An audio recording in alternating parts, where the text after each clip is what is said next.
Bentar ya. Assalamualaikum warahmatullahi wabarakatuh. Salam sejahtera buat kita semua. Selamat siang para ibu bapak sekalian, peserta TOT untuk wilayah Sumatera ya. Ini suatu kehormatan saya diundang untuk sharing ya. Sharing pengalaman, pengetahuan, dan pemikiran saya menekuni apa yang kita bicarakan hari ini. Menekuni suatu mata kuliah yang sudah saya tekuni sejak 2009. Jadi barangkali dari pengalaman itu saya bisa menyampaikan sharing-sharing tentang pengalaman, pemikiran, dan lain-lain saya kira tentang pendidikan anti korupsi.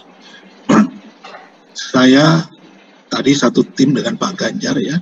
Kalau di Kemenristek Dikti kami satu tim dengan Pak Ganjar, dan biasanya kalau pelatihan-pelatihan KPK juga satu tim ya. Pak Ganjar bagian hukum, tindak pidana korupsinya, saya bagian pendidikannya. Jadi kalau ke saya jangan tanya soal apa tuh hukuman-hukuman, kalau ke saya tentang pendidikannya. Baik, saya coba izin share materi, apakah sudah bisa ya ini ya? Sudah bisa langsung share, Prof? Oh langsung ya? Iya, sudah bisa. Bentar.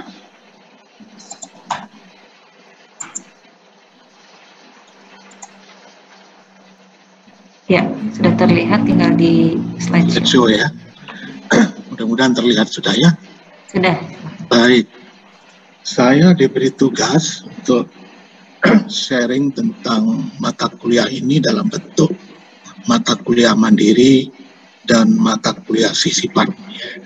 Jadi kalau kita berbicara tentang mata kuliah pendidikan anti korupsi itu ada dua jenis, bisa sebagai mata kuliah tunggal sendiri dan bisa juga disisipkan pada mata kuliah lain. Kemudian tadi sudah dibacakan, ini saya kira kurikulum vitae saya ini tadi sudah disebut, dan Bapak Ibu juga sebagian terbesar saya kira dosen, sebagian terbesar karena adalah dosen, maka bisa dilihat juga data publikasi ilmiah saya di sini yang nggak jelek-jelek amat lah, kira-kira begitu. Kemudian dari aktivitas anti korupsi, saya kira tahun lalu saya dapat ini penghargaan, kemudian saya deklarator asosiasi dosen ini waktu 2021 penghargaan dari KPK. Ini latar belakang saya menggeluti aktivitasnya di bidang anti korupsi. Baik, lumayan banyak materi yang ingin saya sampaikan terkait dengan pendidikan anti korupsi ini. Tentu pertama pengantarnya, dan yang kedua pendidikan anti korupsi di perguruan tinggi. Kemudian yang ketiga bagaimana model mata kuliah mandiri jika ada ibu bapak yang akan memberikan dalam bentuk mata kuliah mandiri, nanti akan saya berikan contoh. Kemudian bagaimana juga jika dalam bentuk mata kuliah sisipan.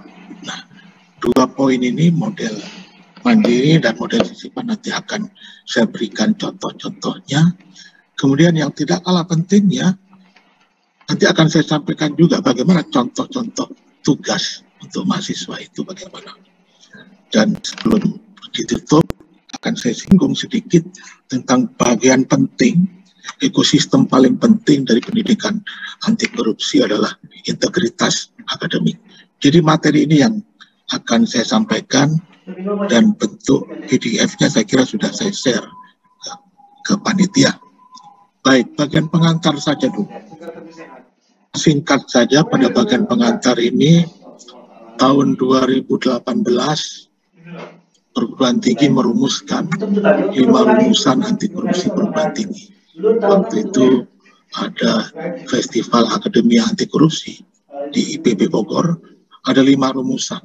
Salah satunya rumusannya adalah, yang penting adalah, salah satunya nomor 4 adalah pendidikan anti korupsi di sebuah perguruan tinggi terlegitimasi hanya jika perguruan tingginya melaksanakan manajemen yang bersih dengan membangun integritas. Ini salah satu rumusan yang dituangkan dalam pertemuan di Bogor 2018. Kemudian poin berikutnya juga adalah perguruan tinggi berpotensi besar memberikan kontribusi dalam upaya pemberantasan korupsi. Yang terakhir saya kira yang dirumuskan waktu itu adalah kampus bisa menjadi pusat gerakan anti korupsi. Bisa menjadi itu. Nah, tentu semua ini 3, 4, dan 5 ini berpulang pada kita semua sebagai warga kampus.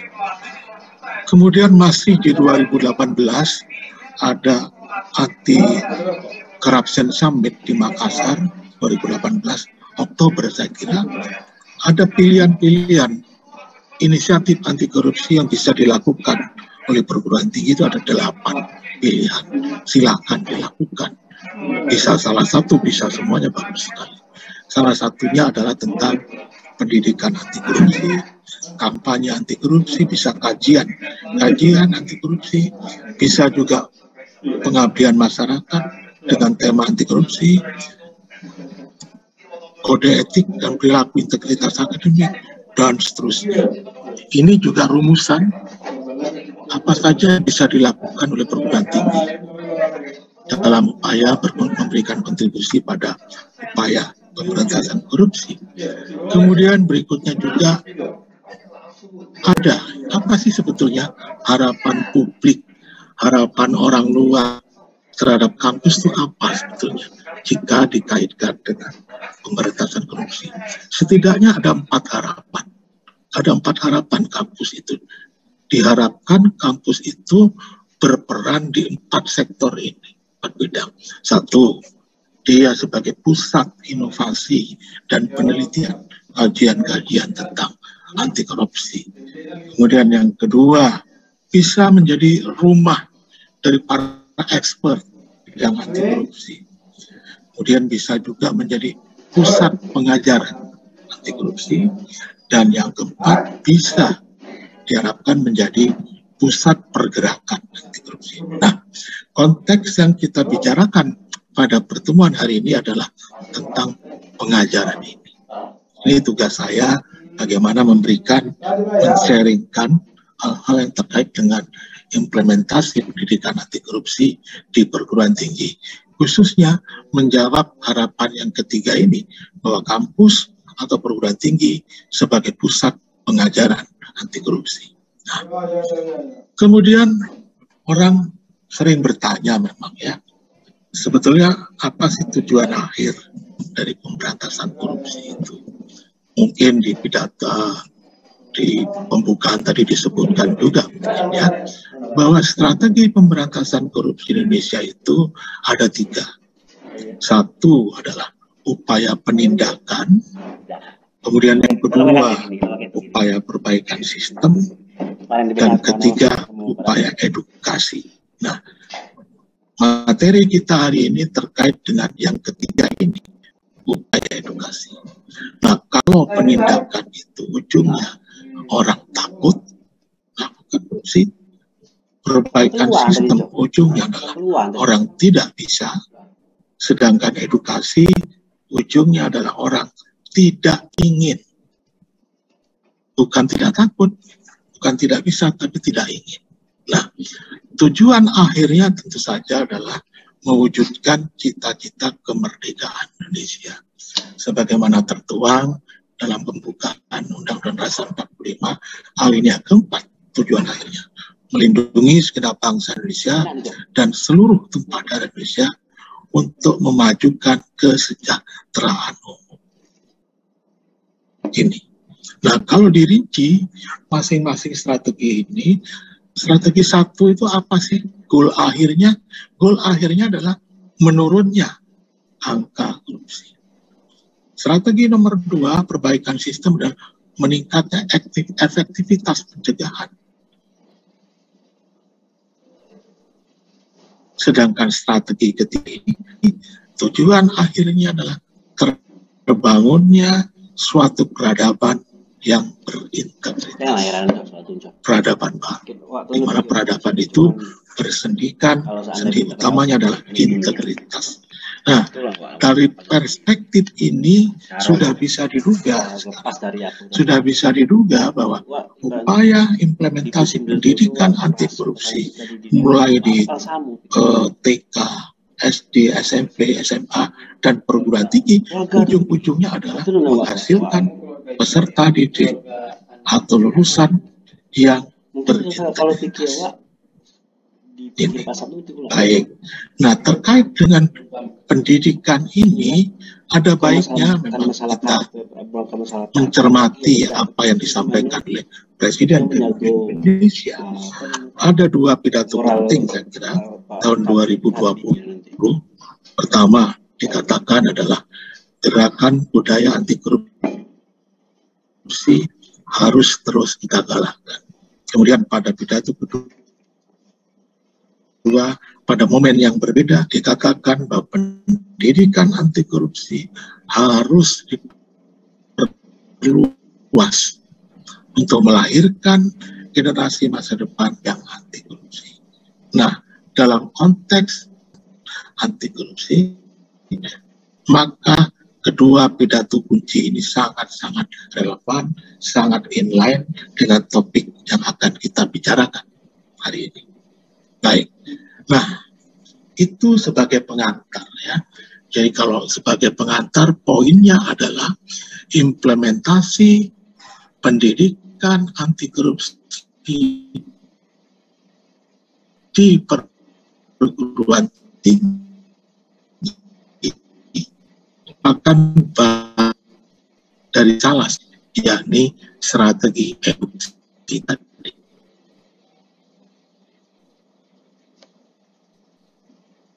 Siapa yang keluar lonceng aja?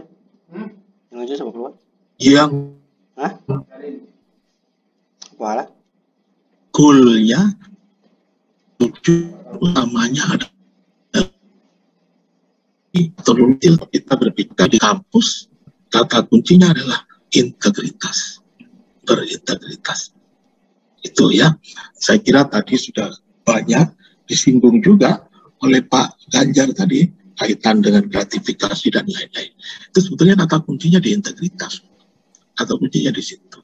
Nah, jadi pada bagian pengantar telah kita pahami bersama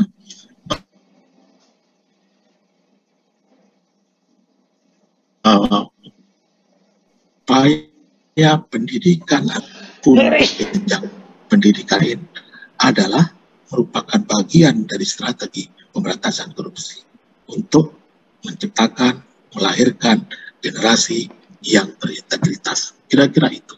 Nah, sekarang pada poin yang kedua, saya akan masuk pada poin yang kedua adalah tentang bagaimana sih sebetulnya pendidikan anti korupsi di perguruan tinggi itu bagaimana sebetulnya. Ya, baik. Saya mulai dengan data semacam ini. Data ada. KPK juga sangat punya banyak data terkait dengan perilaku-perilaku keliru di perguruan tinggi atau yang terkait dengan warga kampus. Ini berita. Berita ada 5 aktivis mahasiswa korupsi dana bansos. Ada berita seorang guru besar dan 2 insinyur jadi tersangka korupsi.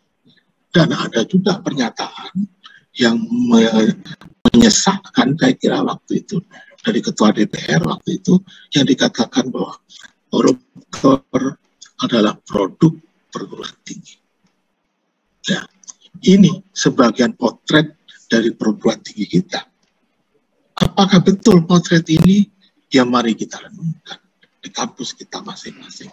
Apakah potret ini relevan dengan keadaan yang sebenarnya dari kampus kita? Atau hanya sebagian? Mungkin sebagian saja potret itu. Tapi potret semacam ini telah mengganggu citra dari perguruan tinggi. Telah mengganggu citra dari perguruan tinggi. Nah, banyak hal yang terjadi di kampus kita atau yang terkait dengan kampus kita. Banyak hal. Ini ada berita-berita mantan wakil rektor UI, dihukum penjara 3 tahun. Kemudian ada ini, laporan utama majalah Tempo, wajah kusam kampus, obral doktor honoris causa, obral ijazah, dan lain. Kemudian juga ini modus-modus penyimpangan yang ada di perguruan tinggi sudah dibuat daftarnya oleh KPK. Mulai dari dugaan penyimpangan dalam pengadaan barang dan jasa, dugaan gratifikasi terkait dengan pengangkatan atau pemilihan rektor, dan berbagai dugaan yang lain, penyimpangan penggunaan fasilitas, penyimpangan perjalanan dinas, penyimpangan dana operasional, dan lain-lain. Ini sudah ada daftarnya di KPK. Karena data ini keluar dari KPK, artinya memang sudah ada laporan. Kemudian, apalagi dari data yang ada, apalagi sih sebenarnya ada yang data yang ada apalagi. Ini salah satu gambaran apa saja yang ada itu. Ini di sini ada yang terkait dengan beasiswa mahasiswa, perkeliruan yang terkait dengan dana beasiswa mahasiswa, dana CSR, dana hibah, dana internal, dana banyak sekali di sini, termasuk izin program studi, jual beli ijazah, jual beli nilai, dan lain-lain. Ini sudah diidentifikasi juga dari media-media yang ada, dari media cetak dan media online sejak 2014 sampai 2017. Ini yang muncul berita-beritanya. Kemudian kalau lebih dirinci lagi juga seperti di bawah ini, tempat terjadinya korupsi dan perilaku koruptif. Apa saja di situ antara lain proposal palsu, markup uang kuliah, mencontek titip absen, gratifikasi penyalahgunaan dana beasiswa dan lain-lain. Termasuk ini kecurangan dalam proses penerimaan mahasiswa. Ini adalah sebagian dari potret perguruan tinggi kita.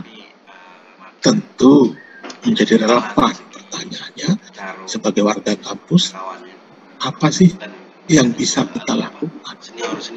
Apakah cukup diam saja? Tentu berpulang pada diri kita. Sejauh mana kita merasa sebagai bagian dari kampus itu. Kalau kita merasa happy dengan sebagian potret semacam ini, ya tidak apa-apa juga. Tidak apa-apa juga. Ada yang merasa terganggu dengan potret semacam ini, ya mari kita lakukan apa yang bisa kita lakukan. Nah, kemudian kalau kita melihat apa sih sebetulnya fungsi dan tujuan dari pendidikan itu menurut Undang-Undang Nomor 20 tahun 2003 jelas dikatakan di situ berfungsi mengembangkan kemampuan dan membentuk watak serta peradaban bangsa. Jadi kata kuncinya adalah bentuk watak yang bermartabat dalam rangka mencerdaskan kehidupan bangsa. Jadi kata kuncinya membentuk watak yang bermartabat. Nah, tujuannya adalah ini tujuannya berkembangnya potensi peserta pendidik agar menjadi manusia yang berbangsa ini. Nah, kalau begitu fungsi dan tujuan, maka memang apa yang kita lakukan di perguruan tinggi, di kampus, segala jerih payah yang kita lakukan untuk mahasiswa, pada akhirnya adalah berusaha membuat mahasiswa itu sesuai dengan fungsi dan tujuan ini. Nah, kemudian bagaimana sih potret perguruan tinggi kita itu bagaimana sebetulnya? Datanya bagaimana? Data 2020 saya kira ada sekitar 4.500 perguruan tinggi di Indonesia. Yang swasta 3.000 sekian, PTN 120-an sekian, dan perguruan tinggi yang terkait agama dan kedinasan 1.200-an sekian. Jumlah mahasiswa khususnya S1 kisarannya 5 juta mahasiswa. Nah, kita punya potensi yang sangat besar. Kita punya 5 juta mahasiswa dan saya kira 330.000 dosen. 5 juta mahasiswa dan 330.000 dosen. Mau ngapain ini? 330.000 dosen dan 5 juta mahasiswa ini mau ngapain? Apakah dia saja terhadap potret-potret tadi? Apakah tidak merasa terpanggil terhadap perkeliruan-perkeliruan yang ada di negeri kita? Potensi sangat besar. 330.000 dosen dan 5 juta mahasiswa. Khusus dari mahasiswa, 5 juta mahasiswa ini jangan lupa, mereka dalam hitungan belasan sampai puluhan tahun mendatang akan menduduki jabatan-jabatan strategis. Nah, mereka ini terdidik kritis dengan wawasan yang luas. Jika kita bisa menitipkan sedikit saja pesan-pesan, semangat, pemikiran, wawasan anti korupsi kepada mereka, dan mereka ini akan bisa menjadi motor perubahan itu di kemudian hari. Dalam konteks inilah sebenarnya penting dari pendidikan anti korupsi di perguruan tinggi itu. Bukan main-main ini potensinya. Sangat-sangat dahsyat potensinya. Potensinya sangat-sangat dahsyat. Baik. Nah, lalu tentu muncul pertanyaan. Apa saja yang sudah dilakukan oleh kementerian yang terkait? Dalam konteks ini, saya berbicara tentang Kementerian Pendidikan. Apa saja yang sudah dilakukan dalam hal ini oleh Direktorat Jenderal Pendidikan Tinggi?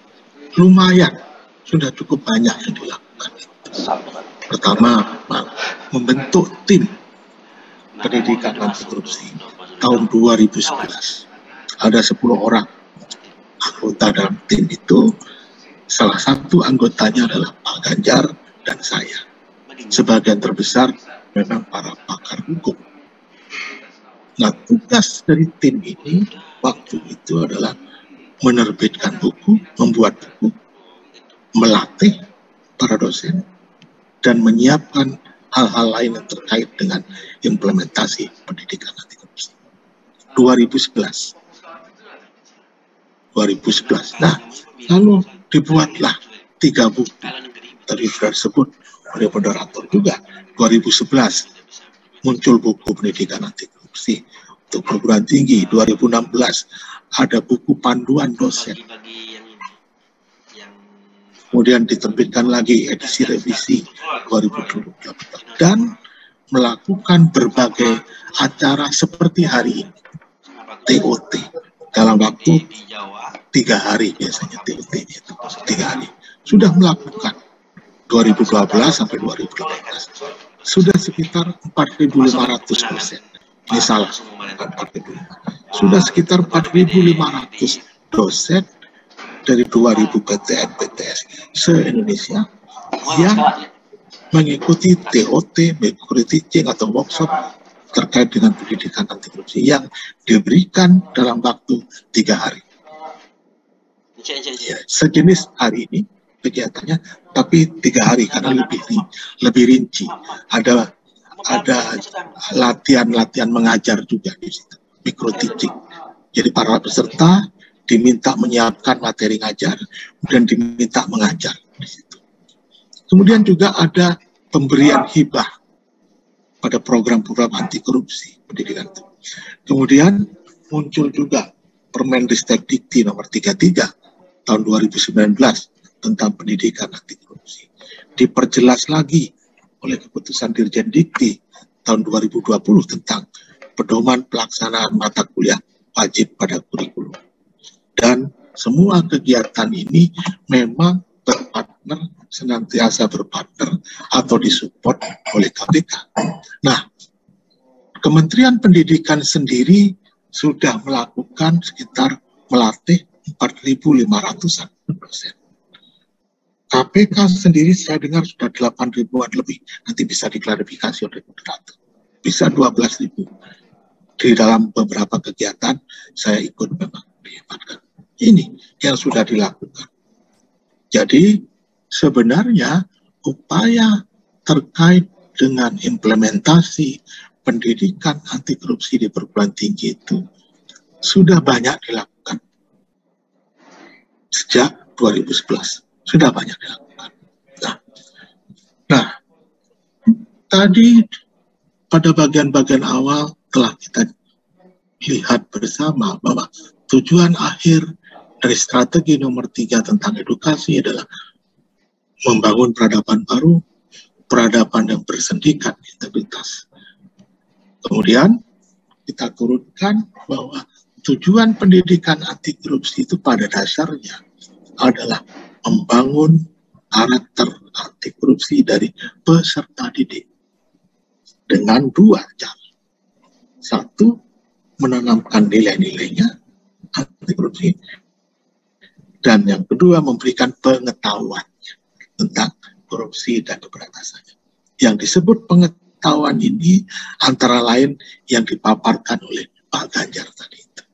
Disampaikan apa itu tipikor, itu disampaikan pada peserta didik, dan kita tanamkan bagaimana nilai-nilai anti korupsi.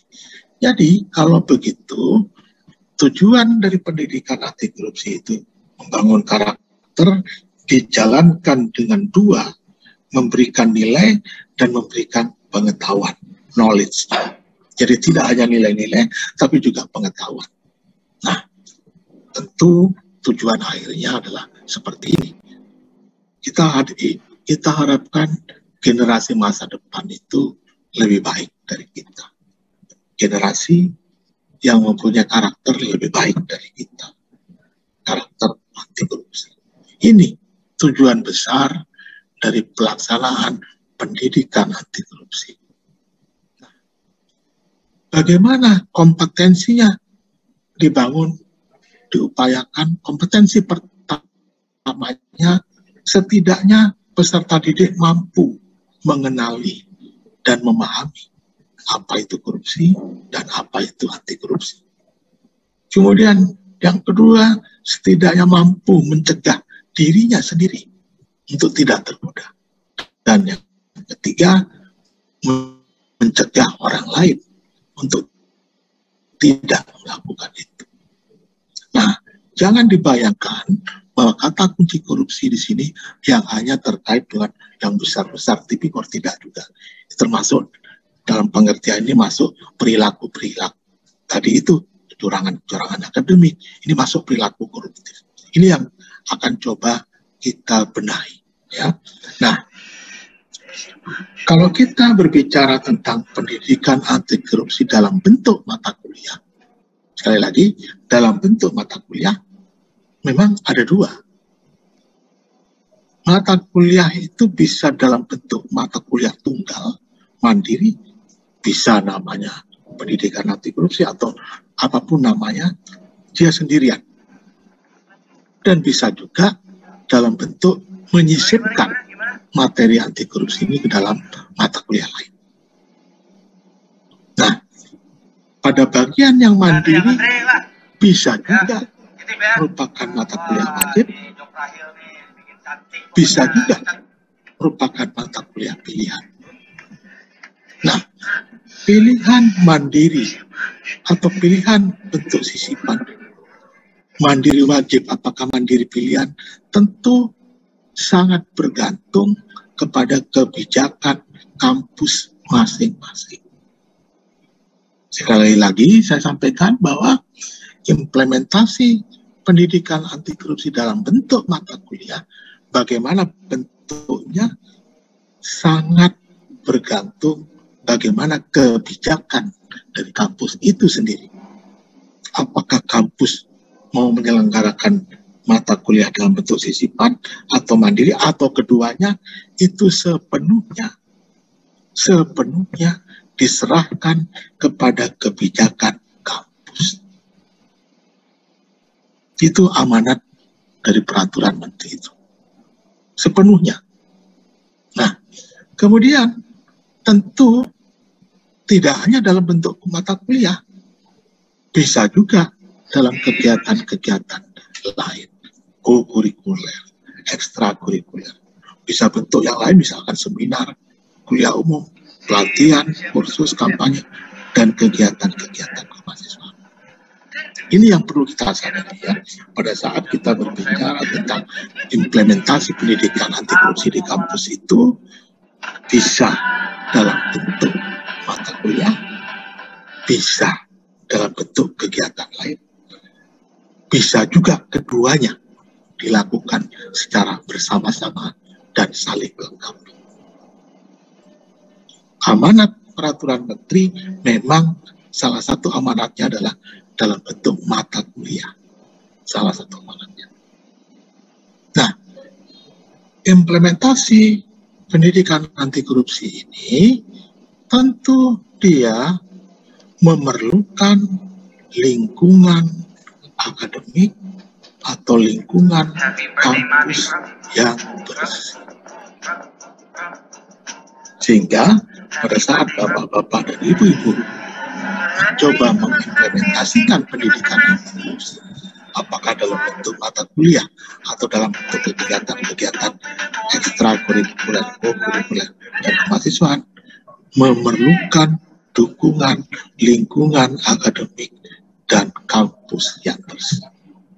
Itu mutlak. Jika tidak, akan berbenturan. Apa yang kita lakukan tidak sejaris dengan lingkungan yang dibentuk di kampus kita. Kita bergerak ke barat, kondisi real kampusnya bergerak ke timur. Jadi harus didukung oleh kondisi kampus yang juga memadai. Dan ini suka atau tidak suka, memang perlu dukungan dan komitmen pimpinan perguruan tinggi. Kalau kita mencoba berbicara dalam perspektif top down, memang kata kuncinya adalah rektor atau pemimpin perguruan tinggi, bisa ketua atau apa di tempat lain yang apa, atau direktur. Kuncinya memang di situ. Jika pimpinannya sudah punya komitmen tentang kampus bersih, punya komitmen tentang bagaimana mengimplementasikan pendidikan anti korupsi, ringan. Tugas ibu bapak sangat ringan. Tetapi jika pimpinan tidak punya komitmen, tidak punya kebijakan, tidak memberikan dukungan kepada ini, repot. Saya lihat judulnya kegiatan kita TOT dosen pengampu atau calon dosen pengampu pendidikan anti korupsi. Kalau hanya bapak ibu pulang dari acara ini dan kembali ke kampus tanpa ada dukungan pimpinan perguruan tinggi, saya kasihan ibu bapak, pasti repot mengimplementasikan ini. Dan itulah yang dialami peserta-peserta dosen-dosen TOT yang melakukan peserta TOT pada masa-masa awal 2012 sampai 2012 itu tadi. Yang dihadapi adalah para dosen sudah mengikuti TOT 3 hari, knowledge sudah diberikan, buku-buku sudah diberikan, materi ajar dalam bentuk PowerPoint, video sudah diberikan. Mereka juga sudah latihan mengajar dengan materi-materi spesial kampus masing-masing. Pulang dengan penuh semangat, di kampus tidak di welcome, oleh pimpinan perguruan tingginya. Tidak di welcome. Maka apa yang terjadi? Banyak peserta itu yang pulang frustasi. Semangat tinggi mengikuti selama 3 hari, semangat pulang tidak mengimplementasikan ide-idenya karena didukung oleh kebijakan dari pimpinan perguruan tinggi. Oleh karena itulah pada tahun 2019 keluarlah Permendikbud itu yang di situ jelas diamanatkan bahwa perguruan tinggi wajib mengimplementasikan pendidikan anti korupsi dalam bentuk mata kuliah yang disisipkan pada mata kuliah wajib umum waktu itu namanya, atau mata kuliah relevan. Itu salah satu upaya kerjasama antara KPK dengan Kementerian Pendidikan untuk menggulkan peraturan menteri itu. Kebetulan saya salah seorang yang diminta ikut merumuskan peraturan itu. Di samping beberapa kawan KPK dan tentu saja kawan-kawan dari Kementerian Pendidikan. Itu salah satunya. Dengan harapan dengan keluarnya peraturan menteri itu, pimpinan perguruan tinggi sudah punya rujukan, punya payung hukumnya. Nah, kemudian peraturan itu diperkuat lagi dengan keputusan Dirjen tahun 2020 tentang mata kuliah wajib umum yang lalu sekarang disebut mata kuliah wajib pada kurikulum ya, MKWK sekarang. Biasanya peserta TUT ini adalah para dosen yang sebagian mengajar mata kuliah wajib umum. Dosen PKN atau dosen Pancasila biasanya, atau dosen-dosen yang punya latar belakang hukum atau latar belakang sosial. Halo. Ini ya. Nah, soal dukungan dan komitmen pimpinan perguruan tinggi ini setidaknya sudah ada payung hukumnya, peraturan menteri, dan mudah-mudahan sudah dijalankan dengan baik. Nah, ini upaya-upaya yang sudah dilakukan tadi. Serangkaian TUT 45. Ini buku, PowerPoint-nya dalam CD dan film-film dan lainnya sudah diberikan. Mereka dilatih dan pulang tadi karena tidak ada dukungan dari pimpinan perguruan tinggi, mereka tidak bisa banyak bergerak pulang di kampus. Ini buku-buku sudah sangat lengkap. Jadi tidak ada kendala untuk mengimplementasikan pendidikan anti korupsi dalam bentuk mata kuliah. Sama sekali tidak ada kendala jika yang dipertanyakan adalah bahan atau buku ajar. Sudah ada. Ini buku-buku dikti ini. Satu gambar dari buku dikti. Ini buku yang lain adalah terbitan dari KPK. Ini buku dari Kementerian Kesehatan. Yang KPK ini ada jelas panduan insersi untuk pendidikan anti korupsi di mata kuliah pendidikan Pancasila atau insersi di mata kuliah pendidikan kewarganegaraan. Nah, tadi masih ingat kita bahwa topik kita hari ini adalah mata kuliah dalam bentuk mandiri dan dalam mata kuliah dalam bentuk sisipan atau insersi. Nah, untuk insersi juga sudah disediakan buku-bukunya. Dan untuk yang mandiri juga sudah disediakan bukunya yang versi dikti ini. Nah, bagaimana menginsersikan di mata kuliah agama? Juga sudah ada. Sudah ada bukunya. Kalau tadi buku tentang etika sudah ada, buku tentang untuk pendidikan Pancasila juga sudah ada, disisipkannya, di kewarganegaraan juga sudah ada, dan di setiap agama juga sudah ada materinya. Apa saja yang mesti dimasukkan jika dia mata kuliahnya agama Islam. Sudah ada semua bukunya ini. Tinggal bagaimana implementasinya. Nah, kemudian tadi disinggung-singgung ada peraturan menteri dan peraturan dirjen. Peraturan menteri 33 2019 jelas menyatakan di sini. Pendidikan anti korupsi sebagaimana dimaksud dalam pasal 1 wajib diselenggarakan melalui mata kuliah. Mata kuliah yang dimaksud adalah bisa disisipkan pada mata kuliah wajib umum yang sekarang istilahnya diubah menjadi MKWK atau mata kuliah lain yang relevan. Dan ini dirinci dengan keputusan Dirjen tahun 2020. Ini rinciannya. Bagaimana menyisipkannya juga sudah dilakukan melalui keputusan Dirjen ini. Jadi tidak ada alasan untuk tidak menerapkan pendidikan anti korupsi dalam bentuk mata kuliah. Itu tidak ada alasan untuk tidak menerapkan, karena ada permen peraturan menterinya, ada rujukan teknisnya, keputusan Dirjen. Ya, nah, bagaimana status terkini sampai tahun 2020? Sampai tahun 2020 tentu pasti berubah datanya. Sudah 12.000 dosen dilatih. Dan berdasarkan survei KPK, kira-kira 80 perguruan tinggi sudah mengimplementasikan pendidikan anti korupsi dan 75% program studi sudah melakukan. Nah, tetapi memang di dalam survei ini yang disebut dengan pendidikan anti korupsi itu tidak hanya mata kuliah saja, tetapi juga kegiatan-kegiatan kokurikuler dan ekstrakurikuler. Nah, ini implementasi sampai tahun 2020, suatu jumlah yang tidak kecil. Nah, ini contoh-contoh perguruan tinggi yang menyelenggarakan. Tentu ribuan lagi sudah pasti ada. Ada yang 2 SKS, sisipan Universitas Negeri Sudirman, kira ya. Ada juga mata kuliah tunggal, bukan sisipan, di Sugiya Pranata. Bisa juga dalam bentuk KKN. Dan berbagai perguruan tinggi yang lain. Ada yang 3 SKS, wajib.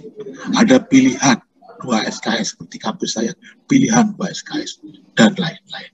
Ini, nah bagaimana situasi perkuliahannya? Ini contoh-contohnya. Memang sebagai pionir adalah Paramadina tahun 2008 sudah menyelenggarakan pendidikan anti korupsi untuk mahasiswa tahun pertama, sifatnya wajib. Sedangkan ITB 2009 sifatnya pilihan untuk mahasiswa tahun terakhir. Dan kedua kampus ini tidak berhubungan sama sekali, tidak ada komunikasi dalam melahirkan mata kuliah.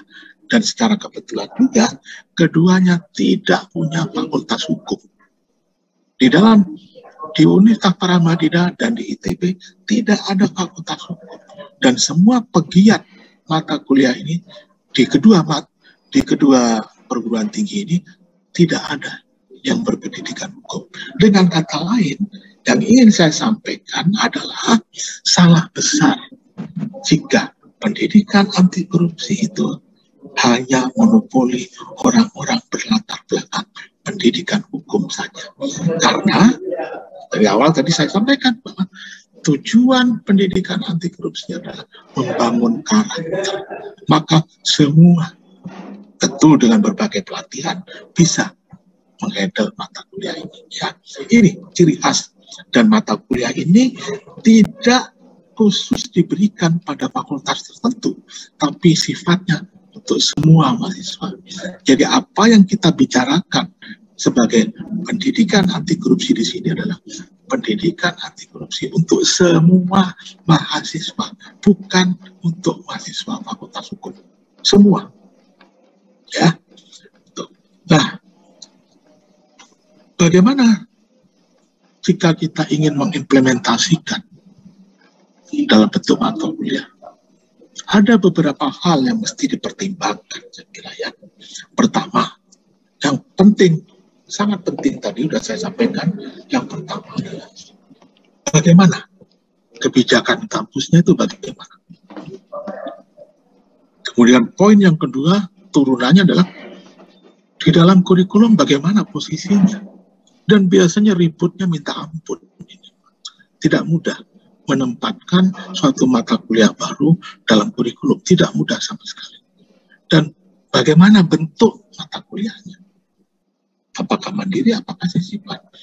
bagaimana materinya, bagaimana SDM pengajarnya, bagaimana lingkungan, infrastruktur, dan lain-lain. Ini yang mesti dipertimbangkan pada saat kita akan mengimplementasikan pendidikan anti korupsi di kampus. Bagi yang sudah berjalan, bagus. Bagi yang belum, ini hal-hal yang mesti kita pertimbangkan. Nah, sekarang masuklah pada bagian yang ketiga. Tadi pengantar sudah, kemudian bagaimana pendidikan anti korupsi di Indonesia sudah tadi. Sekarang modelnya, ada dua model.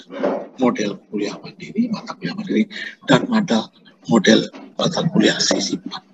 Khusus untuk yang mata kuliah, model yang mandiri ini, saya berikan contoh dari kampus saya, ITB, khusus yang ini. Mari kita lihat bagaimana. Sedangkan yang sisipan nanti akan kita lihat bagaimana bentuk umumnya. Mata kuliah mandiri, kasus di ITB, bagaimana sebetulnya bentuknya. Mari kita lihat. Tentu persoalan utamanya pada saat kita menyusun mata kuliah itu adalah bagaimana kita mengisi 16 kali pertemuan itu. Bagaimana? Jelas, minggu ke-8 dan minggu ke-16 atau pertemuan ke-8 dan pertemuan ke-16 sudah ada ujian. Nah, tinggal sisanya bagaimana? Ini sebetulnya yang mesti kita pertimbangkan pada saat kita menyusun mata kuliah. Tentu dari rumusan ini berapa SKS sebetulnya yang mesti kita berikan? 1 SKSK, 2 SKSK, atau lebih? Itu sangat bergantung bagaimana kondisi masing-masing di kampus. Kemudian yang kedua adalah dari 16 kali pertemuan ini atau 14 kali pertemuan, 16 dikurangi 2 ujian ini tadi, bagaimana porsi kuliahnya? Artinya kuliah itu ceramah dosen, bagaimana porsinya, berapa kali? Bagaimana porsi tugasnya? Dan bagaimana aktivitas lainnya? Bagaimana juga kuliah umum? Pertanyaan berikutnya lagi yang mesti kita rumuskan dengan sebaik-baiknya adalah tugasnya bagaimana sih model-modelnya? Dan jangan lupa model ujian dan evaluasinya bagaimana? Apa ada aktivitas lain? Bagaimana SDM-nya? Nah, ini semua memang mesti kita rumuskan, kita pikirkan dengan sebaik-baiknya. Memang mesti kita rumuskan dengan sebaik-baiknya. Tidak mudah memang merumuskan apa isinya, tapi saya berikan contoh saja di kampus saya yang tentu saja bukan contoh satu-satunya. Silakan mencontoh yang lain, sangat-sangat terbuka. Nah, bagaimana di kampus ITB? Pertanyaan pertama tentu muncul pertanyaan. Mengapa ITB, suatu perguruan tinggi teknik, tidak punya fakultas hukum? Mengapa dia pada zaman 2009, pada saat orang sangat belum berbicara tentang pendidikan anti korupsi, terminologi atau kosakata pendidikan anti korupsi rasanya belum banyak didengar. Mengapa ITB? Ada memang kesadaran bersama di pimpinan ITB bahwa korupsi itu adalah masalah bersama, dan memang sesuai dengan visi dan misi ITB. Ada keinginan kampus kami itu aktif berperan dalam upaya penyelesaian permasalahan bangsa. Ada keinginan menjadi kampus yang lebih bersih. Ada keinginan juga untuk menghasilkan lulusan yang berintegritas. Latar belakang inilah sebenarnya yang melatar belakangi mengapa ITB menyelenggarakan pendidikan anti korupsi. Pada saat orang belum banyak yang berbicara tentang pendidikan anti korupsi itu, kosakata pendidikan anti korupsi juga rasanya belum banyak didengar. Nah, bagaimana pelaksanaannya? Memang ada sejarahnya, runtutannya memang ada. Tetapi yang paling penting adalah kami melihat bahwa pendidikan anti korupsi di kampus kami adalah bagian integral, bagian tidak terpisah dari upaya pengembangan karakter mahasiswa.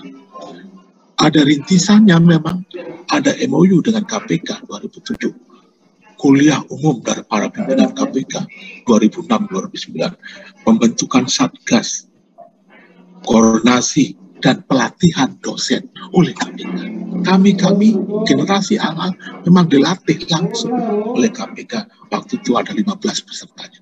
Dilatih langsung 2009 itu, diberi pengetahuan langsung tentang bagaimana tipikor itu, bagaimana pemberantasan korupsi dan lain-lain. Dilatih langsung selama 5 hari kerja oleh KPK waktu itu. Datang ke kampus kami, memberikan training 5 hari full kerja dengan banyak tugas.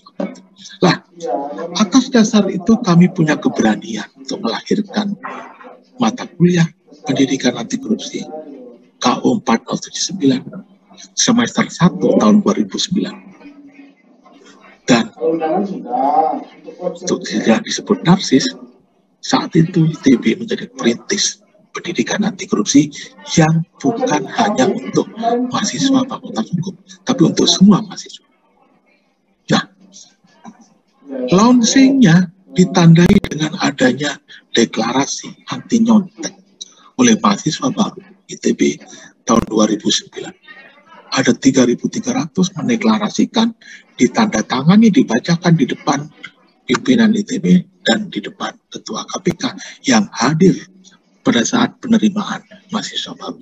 Ini adalah launching dari mata kuliah ini. Ya. Kemudian, nah, bagaimana rinciannya? 1, mata kuliah pilihan, bobotnya 2 SKS dan diberikan di setiap semester. Pilihan 2 SKS diberikan di tiap semester. Hanya dibuka 3 kelas. Hanya dibuka 3 kelas. Per semester hanya dibuka 3 kelas. Kami tidak sanggup lebih dari 3 kelas. Karena SDM-nya kurang. Dan setiap kelas biasanya 100. Untuk mahasiswa fakultas atau semua program studi. Jumlah dosen 15 orang. Ini kira-kira situasi perkuliahannya.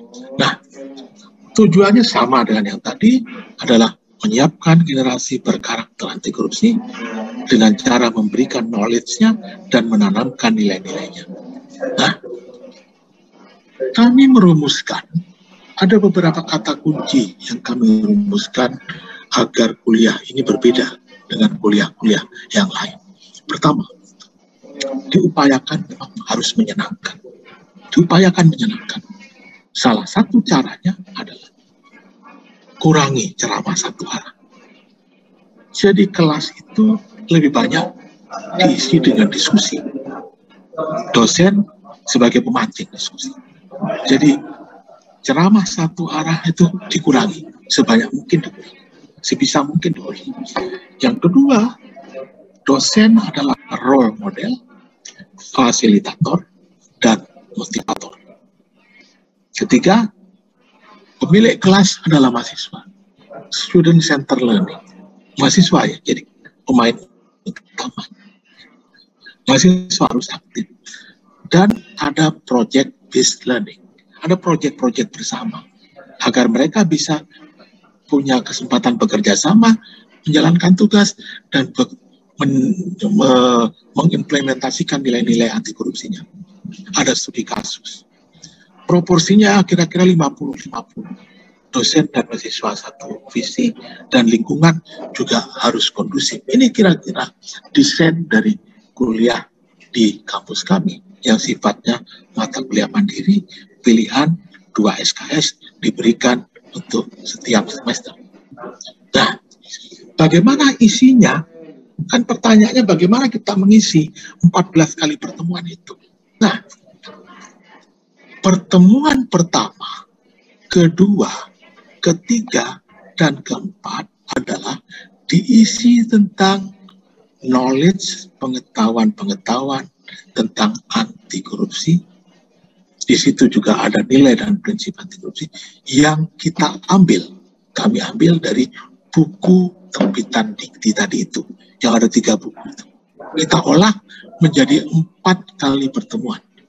Pertama adalah tentang pentingnya pendidikan anti korupsi dan upaya pemberantasan korupsi diberikan pada pertemuan pertama, dikenalkan. Yang kedua, pada pertemuan kedua, dikenalkan apa itu korupsi, apa itu faktor penyebab korupsi, apa itu tindak pidana korupsi yang disebut oleh Pak Ganjar tadi. Tentu dengan versi singkat. Kami hanya mengatakan saja tipikor itu ada 30 pasal dan ada 7 klaster utama. Detailnya, ya, bukan ranah kami. Setidaknya kami tahu poin-poin besarnya. Kami tidak membaca pasal per pasal memang, tapi kami berikan itu. Tentu ada penugasan juga untuk mahasiswa. Nah, itu pada minggu kedua. Nah, pada minggu ketiga, kita berikan mereka dan dilatih mereka tentang nilai-nilai dan prinsip anti korupsi. Dan minggu keempat, mereka kita gali bagaimana mereka akan berperan. Jadi kita berikan topik diskusi tentang peran mahasiswa dalam upaya pencegahan korupsi. Jadi pertemuan pertama, kedua, ketiga, dan keempat bisa kita selenggarakan dengan baik. Bukunya ada, materi ajarnya ada, PowerPoint-nya sudah disediakan dari pelatihan dikti tadi, dan tinggal kita modifikasi saja. Sudah bisa. Ya, dan sifatnya lebih banyak diskusi. Nah, bagaimana minggu kelima, 6, dan 7? Minggu kelima, 6, dan 7 diisi dengan ciri khas ITB. Tentu kami tidak akan mau memberikan buku dikti itu semuanya. Ada 11 bab itu diberikan ke seluruh pertemuan. Tidak. Kami tidak mau. Karena kami bukan mahasiswa sosial, fakultas sosial. Kami teknik. Maka pengetahuan-pengetahuan tadi cukup diberikan pada 4 kali pertemuan. Dan 3 kali pertemuan berikutnya diisi dengan materi-materi khusus yang bersentuhan dengan bidang-bidang yang ada di ITB. Maka ada praktik dan dampak korupsi di berbagai sektor dan peran ITEX dan lain-lain. Nanti ada contohnya. Nah, ini adalah 1-7 untuk bekal bahan UTS. Bagaimana UTS-nya? Tentu tidak salah benar, tidak pilihan ganda. Bentuknya adalah ujian esai, narasi. Kita gali mahasiswa untuk menyampaikan pendapatnya di sini ya. Nah, bagaimana setelah UTS? Setelah UTS kita jadwalkan ada 1 kuliah umum dari institusi atau pimpinan lembaga yang terkait dengan pemberantasan korupsi. Biasanya memang pimpinan KPK, beberapa kali pimpinan PPATK. Itu yang tentang transaksi keuangan itu, yang menelusuri kemana aliran dana itu. Lalu ada diskusi dan presentasi tugas. Nah, mahasiswa diberikan tugas dan tugas-tugas itu dibahas pada pertemuan ke-10, 11, 12, dan 13. Serta ada tugas besar yang dibahas di minggu ke-14. Nah, pada minggu ke-15, pertemuan ke-15, mahasiswa diminta membuat festival anti korupsi atau festival integritas. Mereka setiap semester peserta kelas itu diminta membuat festival sebesar-besarnya, semampu mereka. Festival diadakan di kampus. Apa yang dilakukan di dalam festival itu adalah para mahasiswa menampilkan karya-karya tugasnya di ruang-ruang pameran, di ruang-ruang pertemuan itu. Mahasiswa juga melakukan sosialisasi anti korupsi juga di festival integritas dan berbagai kegiatan yang temanya festival, yang temanya anti korupsi. Nah, pada pertemuan 16 adalah ujian akhir semester. Ini yang kami lakukan. Nah, pertanyaannya muncul adalah bagaimana jika perguruan tinggi ibu bapak akan membuat mata kuliah mandiri yang tunggal? Tentu kebijakan sepenuhnya, otoritas sepenuhnya ada di kampus Bapak. Sepenuhnya ada di kampus Bapak. Tetapi kalau boleh saran dari saya, tonjolkan ciri khas perguruan tinggi Bapak. Masukkanlah tema-tema, materi-materi yang terkait dengan peran perguruan tinggi Bapak dalam Bapak Ibu dalam upaya pemberantasan korupsi. Jadi ada warna lokalnya, tidak hanya warna generik yang dari buku dikti tadi atau buku-buku yang lain. Tentu saran saya, kalau boleh saya sarankan, ada tugas-tugas juga. Saran saya spesifik sekali, jika membuat mata kuliah mandiri, jangan buku yang dari dikti tadi itu, yang isinya 11 bab itu semuanya diberikan untuk mengisi belasan pertemuan ini. Jangan, mesti disisipkan lokal konten, materi khas dari perguruan tinggi Ibu Bapak, disisipkan juga tugas-tugas juga. Ini saran saya. Jika Bapak Ibu ingin menyelenggarakan mata kuliah dalam bentuk mandiri. Nah, bagaimana? Di dalam buku dikti itu kan ada 11 bab ini. 11 bab. Bisa juga Ibu Bapak 11 bab ini diberikan semua tiap minggu, sisa hanya 3 kali pertemuan. Pertemuan diisi dosen, diisi tugas, boleh juga. Tapi bagi saya kurang bagus. Yang 11 bab ini diringkas saja, ambil poin-poin pentingnya saja, dipadatkan dalam beberapa kali pertemuan saja. Tidak harus belasan pertemuan. Ini buku saya. Nah, bagaimana yang kami lakukan? Yang kami lakukan, 11 bab ini ditambah dengan materi-materi lain, diperas menjadi 4 kali pertemuan. 4 kali pertemuan, tentu dengan berbagai kombinasi. Khusus yang nomor 11, ini satu pertemuan tersendiri. 11 ini. Karena kita akan menggali sebenarnya bagaimana sih peran mahasiswa itu. Ya. Kemudian bagaimana materi khusus ITB-nya yang mengisi 3 kali pertemuan. Ini adalah contoh-contoh kasus korupsi yang ditangani oleh dosen ITB atau oleh ITB. Misalkan kasus pengadaan mobil pemadam kebakaran, pengadaan simulator SIM yang terkenal kemarin itu, yang melibatkan bintang berapa itu, bintang 2 atau bintang 3 TNI, dan itu dibahas, dikaji, karena para dosen ITB sebagian menjadi tenaga ahli KPK untuk mempelajari kasus-kasus korupsi ini dari aspek teknologinya. Intinya dicek barang-barang ini teknologinya bagaimana. Dari teknologi segitu, harga wajarnya berapa? Nanti akan ketahuan. Oh, ternyata barang ini dibeli dengan harga yang tidak wajar. Karena harga wajarnya X, katakanlah, ternyata harga belinya 3 kali X. Ini masukan-masukan semacam ini yang dibahas dalam perkuliahan kita, termasuk teknologi forensik juga diberikan, termasuk energi, kasus-kasus korupsi di sektor energi, di pertambangan, perminyakan, dan beberapa yang lain dibahas. Nah, kemudian bagaimana tugasnya? Nah, tugas itu tugas kelompok, bisa disesuaikan bobotnya. Berbagai macam tugas bisa diberikan. Misalkan tugas observasi, membuat report tentang kasus-kasus kecil, petty corruption. Bisa juga membuat poster-poster pameran. Bisa juga membuat video-video. Sekarang banyak medsos, saya kira. Bisa juga membuat karya seni. Bisa juga menganalisis kebijakan. Bisa juga membuat alat-alat peraga anti korupsi. Dan yang lain-lain dengan tema tentu saja anti korupsi.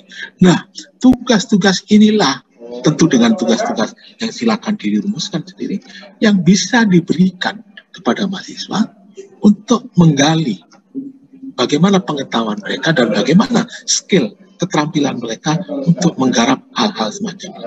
Salah satu poin yang diharapkan dari tugas ini adalah adanya kerjasama antar mahasiswa. Apalagi jika mahasiswanya antar program studi, akan lintas program studi, persahabatan akan terbangun, kerjasama akan terbangun, perkawanan akan terbangun, dan berbagai sudut pandang akan bisa dileburkan dalam tugas-tugas ini. Nah, ini. Nah, apa itu contoh-contoh tugasnya? Ini salah satunya. Mahasiswa mengkaji ada budaya korupsi dalam lingkungan akademik di kampus kami. Ada budaya korupsi dipaparkan oleh mahasiswa. Ada juga ini tindak korupsi pencurian listrik dan penyalahgunaan gas LPG. Ada juga potensi terjadinya tindak pidana korupsi dalam berbagai lembaga bantuan. Ada juga kasus-kasus pertambangan rakyat dan berbagai lain, termasuk kegiatan-kegiatan sosialisasi mahasiswa ke kalangan generasi muda. Ini merupakan bagian tugas dari mahasiswa yang bisa dirinci dari sini tadi. Ini contoh-contoh yang diberikan. Nah, mahasiswa juga membuat aplikasi-aplikasi. Zaman sekarang kan zaman aplikasi. Dibuatlah berbagai model-model aplikasi, misalkan aplikasi bagaimana membuat laporan kerusakan di PLN, gangguan di telepon, dan lain-lain. Juga ada tugas-tugas dalam bentuk permainan. Dan ada juga tugas-tugas video. Mereka melakukan ini. Nah, dengan demikian, mahasiswa tentu tidak hanya diisi kuliah saja atau diskusi tadi, tapi juga mengerjakan tugas-tugas mereka, dan itu dipresentasikan dan di akhir semester dipamerkan di kegiatan festival integritas tadi itu. Nah, ini yang disebut festival integritas itu diselenggarakan tiap akhir semester oleh mahasiswa itu sendiri. Apa yang dipamerkan, apa yang ditampilkan, kegiatan sosialisasi, tugas-tugas mereka, dan berbagai aktivitas yang temanya anti korupsi. Dan biasanya memang hadir pimpinan KPK yang lama. Ini juga salah satu pimpinan KPK hadir di dalam acara diskusi-diskusi. Ya. Nah, juga mahasiswa diberi tugas juga, peserta kuliah itu diberi tugas juga menyiapkan booth atau stand-stand ITB dalam pameran kegiatan-kegiatan festival anti korupsi yang biasa diselenggarakan oleh KPK. Itu yang menyiapkan adalah mahasiswa. Jadi semua materi sosialisasi apa yang akan dipamerkan, siapa yang akan mengisi materi stand itu, semua disiapkan oleh mahasiswa. Dan beberapa kali mendapat kunjungan dari ini Kapolri, ini pimpinan KPK, dan tentu gambar-gambar yang lain. Ini. Mereka juga membuat kegiatan-kegiatan semacam ini, membuat berbagai poster semacam ini, disebarkan di kampus. Juga membuat kampanye anti nyontek, juga membuat media komunikasi seperti ini. Ini adalah karya-karya yang dilahirkan oleh para mahasiswa tadi, peserta kuliah tadi. Mereka melakukan kampanye di kampus, bagaimana kehidupan akademik yang bersih itu bagaimana. Mereka lakukan kampanye di kampus, dari mereka, untuk teman-teman yang lain. Mereka juga membuat media komunikasi semacam ini, dan mereka juga melakukan diskusi-diskusi musikal anti korupsi. Ini gambaran bagaimana jika mata kuliah itu dijalankan dalam bentuk mata kuliah mandiri. Tentu banyak contoh yang lain. Itu yang kami lakukan, bisa dijadikan rujukan, bisa ditengok juga, tapi bisa juga ibu bapak membuat model yang lain. Dari saya, hanya itu yang sharing saya tentang bagaimana jika mata kuliahnya mandiri. Kita masuk sekarang pada bagian yang berikutnya, model mata kuliah sisipan. Nah, bagaimana model mata kuliah sisipan? Model mata kuliah sisipan ini memang amanah dari Permendikbud nomor 33. Memang amanahnya. Nomor 33 tahun 2019. Ini memang amanahnya. Nah, pertanyaannya, ini tadi sudah disebut ya, pertanyaannya adalah, ini SK Dirjen juga sudah ada. Nah, pertanyaannya adalah, materi apa saja yang akan disisipkan dari 11 bab ini, atau materi yang lain, berapa kali pertemuan dalam sisipan itu? Tentu tidak boleh melebihi jadwal pertemuan dari mata kuliah induknya. Tentu tidak boleh. Jika ada 16 kali pertemuan, berapa yang boleh untuk materi sisipan ini berapa? Karena induknya pasti mengambil porsi yang lebih besar, udah pasti. Namanya sisipan tentu porsinya sedikit. Yang kedua, berikutnya adalah disisipkan ke mata kuliah apa? Bagaimana metodenya? Bagaimana SDM-nya? Dan yang terakhir, apakah tujuan akan tercapai jika disisipkan? Tujuan tadi membangun karakter. Apakah bisa tercapai? Ini pertanyaan-pertanyaan yang mesti disiapkan dan dijawab jika akan dilakukan dalam bentuk mata kuliah sisipan. Yang berikutnya, ada materi lain dari AJLJ KPK yang disebut sebagai 15 materi dasar anti korupsi. Dan ini bisa di-download di AJ. Ada 15 materi dasar, mulai dari usaha mencegah dan mencegah korupsi, terus dan lain-lain sampai 15. Ini juga boleh. Yang dibicarakan Pak Ganjar tadi nomor 12, ya, 12. Termasuk dasar hukum 11. Ini. Satu nomor 13 ini. Ini juga boleh. Terserah apakah dari materi buku ini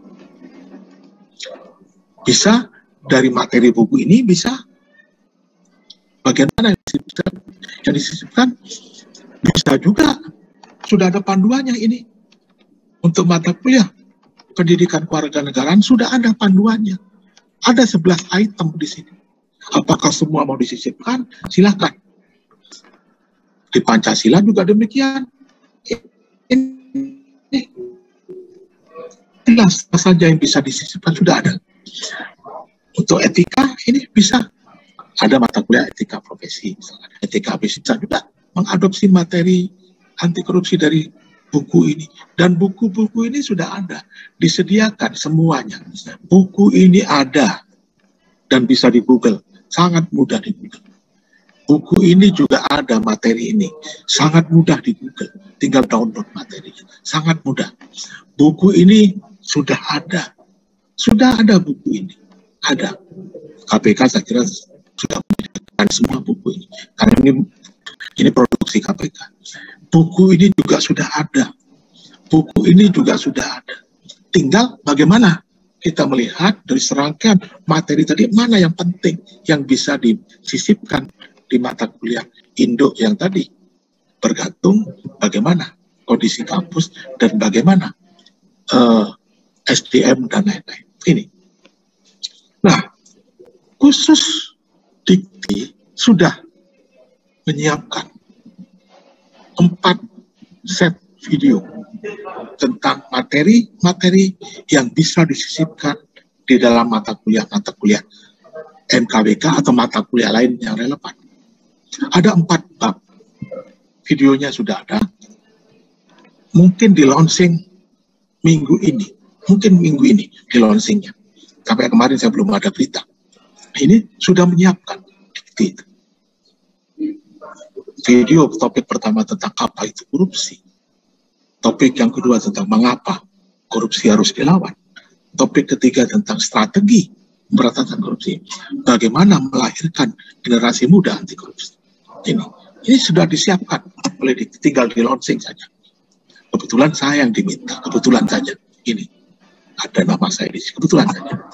Jadi saya menyiapkan 4 materi yang dirinci menjadi 1 materi 2 video, karena batasan waktu biasanya hanya 5 menit. Dan ini video-video, contoh video ini sudah ada semua. Nah, materi-materi sudah ada. Silakan ibu bapak memilih sendiri mana yang mau disisipkan dalam mata kuliah apa. Silakan dirumuskan sendiri. Karena dari sisi materi sepertinya tidak ada kendala.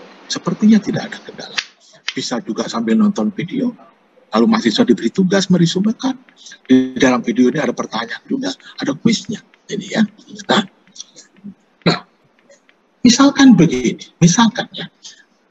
Pertama, misalkan kita coba sekarang adalah disisipkan dalam mata kuliah kewarganegaraan dan mata kuliah Pancasila. Apa saja yang harus masuk? Bagaimana pembagiannya dan bagaimana evaluasinya? Misalkan. Nah, berikutnya tentu capaian pembelajarannya dirumuskan kembali. Tidak bisa seperti mata kuliah yang induk tadi. Dan ada plusnya. Capaian pembelajarannya tentu Pancasila ada versi plusnya, warga negara ada versi plusnya karena ada sisipan tadi. Ini mesti dirumuskan memang.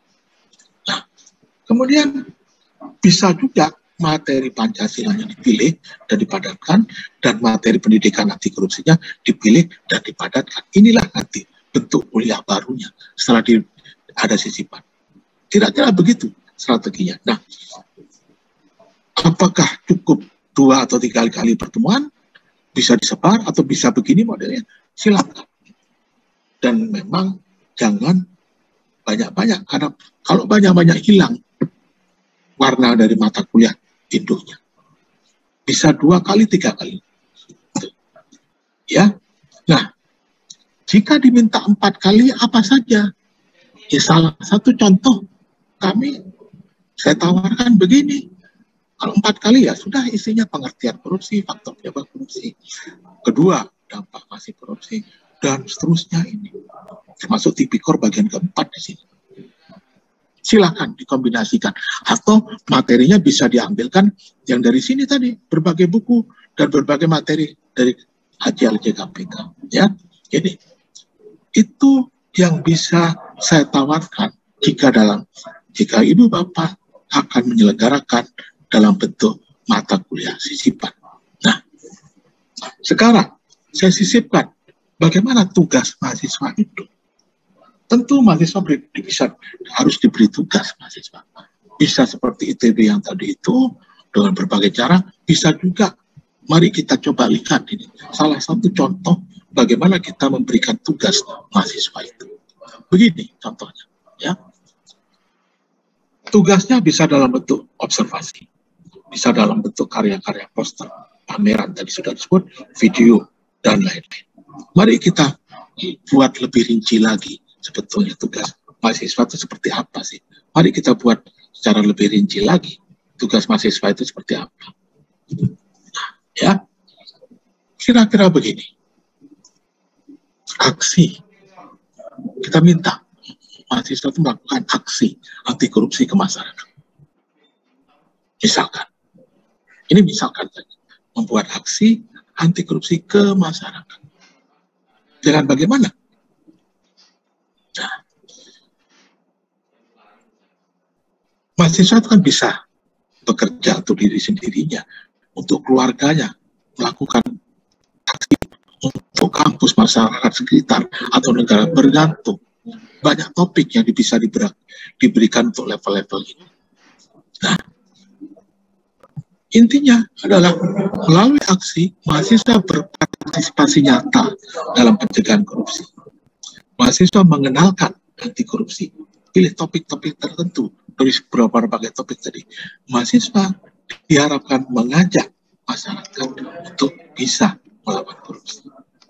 Nah, misalkan begini, katakanlah, jika penyuluhan online boleh, membuat video boleh, poster sosial media kampanye boleh, podcast boleh, storytelling boleh, apapun juga, yang jelas harus ada interaksi. Harus ada interaksi dan respon dari kelompok sasaran tadi. Nah, ini panduannya. Mahasiswa bisa kita berikan panduan begini kira-kira. Aksi melakukan penyuluhan itu begini. Membangun pemahaman dan lain-lain. Ini salah satu bentuk tugas yang tentu saja sesuaikan dengan minat dan potensi dari mahasiswa. Silakan ini ya. Itu harus dibuat laporan begini, kemudian timeline penugasannya begini, dan di mana saja bisa dilakukan, baik online maupun offline. Bisa online, bisa offline.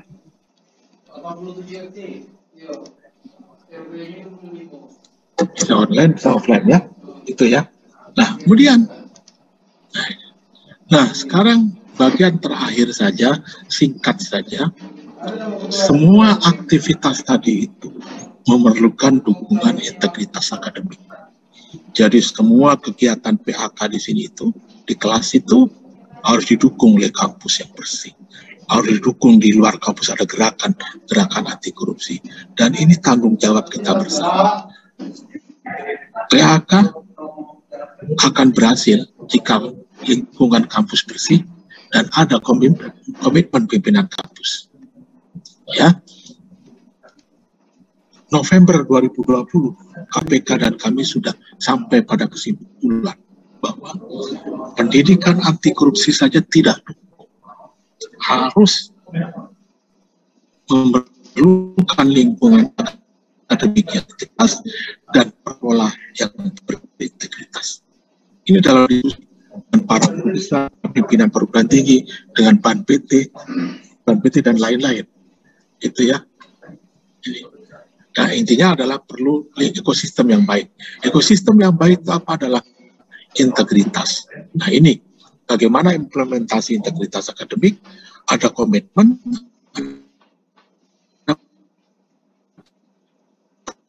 pernyataan, peraturan, lakukan informasi secara adil untuk semua warga kampus dan untuk semua aktivitas yang terkait dengan warga kampus.